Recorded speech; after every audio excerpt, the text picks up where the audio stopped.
Hey Paul, welcome to the MasterCard Cup. Just want to give you an opportunity here to view your swing at regular speed. We'll let this play on through. We'll put you back in your address position and we'll take a look at a few things for you. So while we got you back here in your setup, your spine is somewhat straight and on a tilt. Your legs come down into a nicely unlocked position. Your arms hang down nice and naturally in front of you, and the club works out to the ball. So posture, balance, not too bad of a position.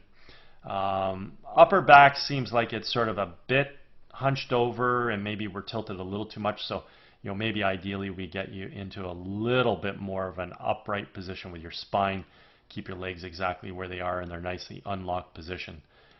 Let your arms hang down as they are, and then let the golf club work out to the ball from there. So maybe just a slightly taller position would be ideal from you.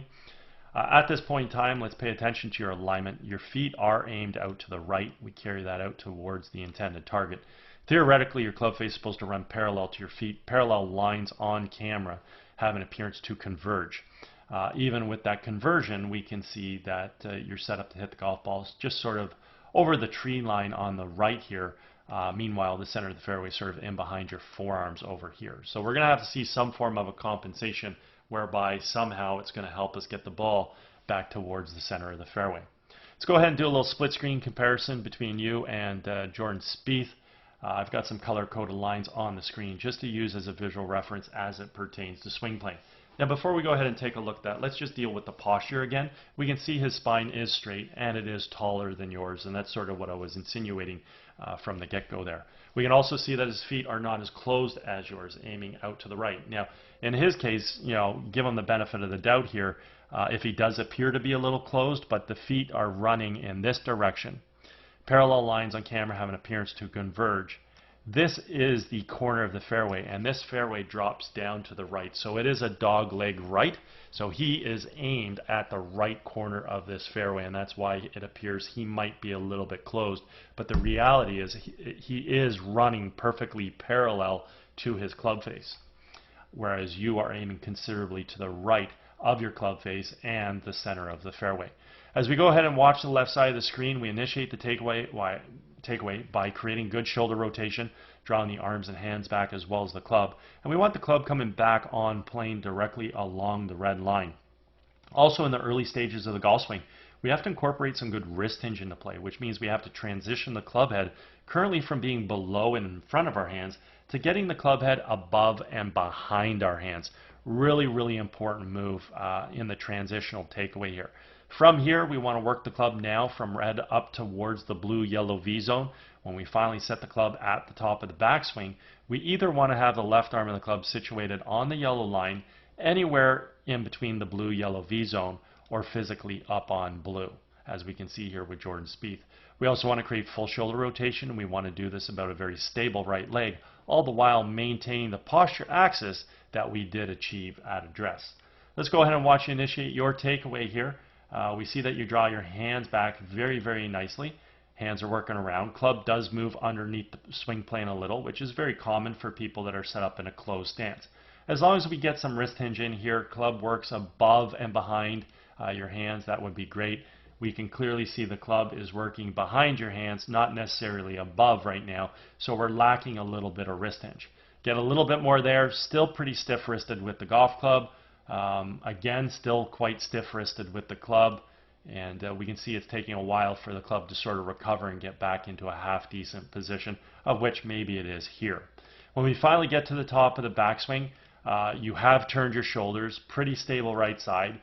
Your arms, you're getting a lot of wrist hinge here now, so it's coming late. We can see here the wrists are really breaking a lot now. And we can see when you finally get to the top of the swing that, your arm position is pretty good. Your left arm situated on the yellow line. We've maintained the triangular position in the arms, and the club's in pretty good position relative to your arms as well. Yet, the club is across the line. It just means the club's pointed well to the right of the intended target, and that's due to the fact that, again, you are in a closed stance. So it is following your actual aim. It's not in a good position relative to where we want the ball to go. Now there is something I really want to point out here. I'm going to go to the left side of the screen for a second. And I'm going to basically put a line right on Jordan Spieth's spine here. Okay, so he's situated here, let's say at about 50 degrees. Let's bring him back to address. Where's his spine? Well, it's on the exact same angle. So the whole point of achieving good posture is to build our golf swing about this posture. So when we rotate and build our golf swing, we remain on that same axis while we turn our shoulders. There's no up and down fluctuation with his head or his spine. What I'm going to do right now is I'm going to put a box just sort of around your head here, on your chin and your forehead and the top of your head. I'm going to put a line right through the center of your belt buckle up through your neck here, and see that your spine is at about, let's say, 85 or 86 degrees right now. Let's bring it back to address and see where your spine and your head started. Yeah, it didn't start anywhere near that position. So at this point in time, your spine, as I said, was tilted over a little too much, maybe here at about 43 degrees. We put a box around your head and on the top of your head, forehead, and chin. And we can clearly see that from address to the top of your swing, there's been a huge elevation change. And, you know, when we're hitting balls off tees, okay, I mean, this is still a ton of elevation change. I mean, given the tee's only, you know, the ball's teed up, what, maybe 2 inches? While your head movement and your spine movement, we're not talking inches. I mean, you've moved feet. So even though the ball's teed up, easier to get away with than when the ball's on the ground and we're hitting irons and we need precise contact with respect to divots, etc., etc. So you may find when you're hitting irons, you may really struggle with the contact because of the elevation change in your golf swing, and you may get away with it a little bit more, you know, when we're hitting a wood off of a tee. So the issue here is, you know, we're making a backswing and there's just a ton of elevation change. And we have to change, reduce that and change that so that, you know, we're creating a rotational movement on an axis that we've actually achieved at address. We would still like to see the spine and the head in the yellow box. Although that yellow box, I said from the get-go, I would like to see that a little bit more upright anyway. So maybe give me something in between. Start with your posture in your head somewhere in between yellow and red. Create your rotational movement. Don't stand up. And just stay in that position. So from here, the problem is you're now going to have to dive back down into yellow to hit the ball. And who knows what's going to happen with the contact. So with Jordan Spieth on the left side of the screen, we simply move now from right foot to left foot. We fire the knees and the hips laterally to the target. We unwind the core and we fire the hands.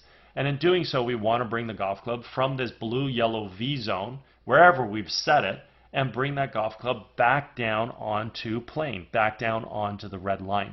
And that's exactly what we see here with Jordan Spieth. The golf club has returned back to plane. The other thing we want to take a look at this stage of the golf swing is the relationship between the lead form and the golf club. I refer to this as the backwards check mark. It simply means the club head right now is remaining above and behind our hands coming into the hitting zone. And when we do this, this is going to allow us to create a lot of power in our golf swing, aside from the fact that he's also going to hit the ball straight because, again, the club has returned back to plane, and that's a main criteria in producing straight golf shots. I want to take them back down to address for a second. I talked about how imperative it is to create good wrist hinge, to get the club head working from currently being in front and below our hands to getting that club moving above and behind our hands. Well, what you'll notice is he's got the exact same backwards check mark right now. So now he goes to his blue-yellow V zone at the top of the backswing, and then he returns right back into this backwards check mark. This is the most important aspect of the dynamic move. The whole while, his spine, the red line, has not changed at all from address during the entire backswing and his entire move back down into pre-impact. With you, as we watch your transition back into the ball here, we see your hands come over the top. So they're coming down yellow, out towards blue. Obviously, what's happening now is you're throwing your hands out in front. Obviously, the club is going to have to follow. You're fighting to keep the club head in behind your hand. So this is a really great job right here. Wow, this is actually pretty impressive, to tell you the truth. If we look at your lead form and your golf club, what we can see is you have a backwards check mark. Great. Hey, creating some power in the golf swing won't be an issue. The only problem right now is the club has not returned anywhere close back to plane. Okay? We also see you're moving from red back down into yellow, so you're diving into the golf ball. Let's go to the next frame and pay attention to where this club head goes. Okay, so it's right here. Let me undo that and get rid of the arrow, just make it a straight line. Let's go to the next frame.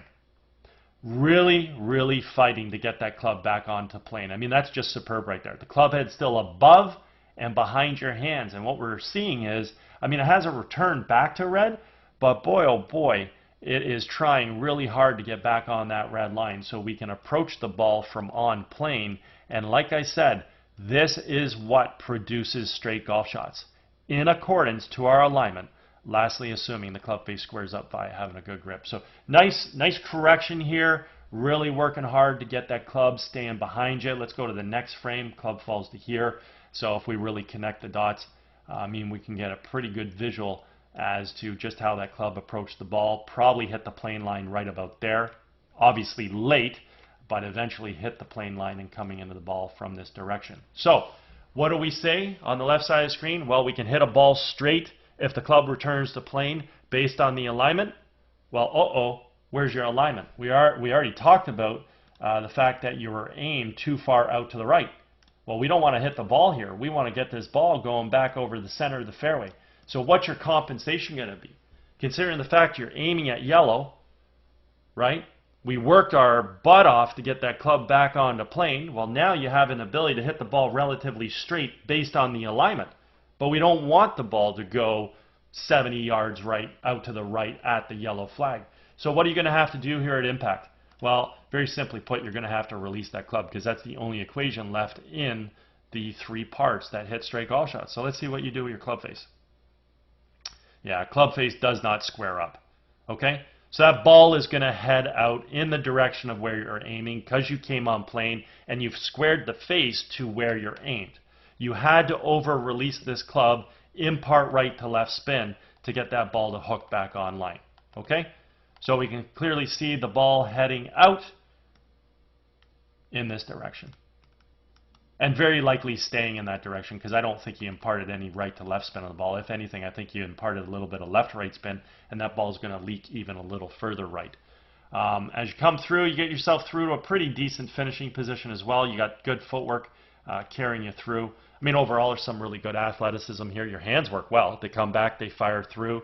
Your core works well. You coil, you uncoil. You get decent enough footwork that carries you through to a good finish. The biggest thing in your golf swing is let's refine the posture a little. Let's stand up a little taller. Then let's learn how to work off of that axis. So let's learn how to build a golf swing where we rotate and don't stand up. Therefore, we won't have to dive down. Okay? Also, let's improve the alignment so we don't have to work so hard to hit the ball back to the left. I mean, let's look at this logically. You're aimed out to the right, and you're hitting the ball exactly where you're aimed. So what if we've just improved the alignment and made the same swing? You'd hit the ball right down the middle of the fairway. So, you know, a couple things right there changes your golf swing completely. Okay? Anyways, I hope you had a fabulous day. Hope you enjoyed getting an opportunity to see your swing on video.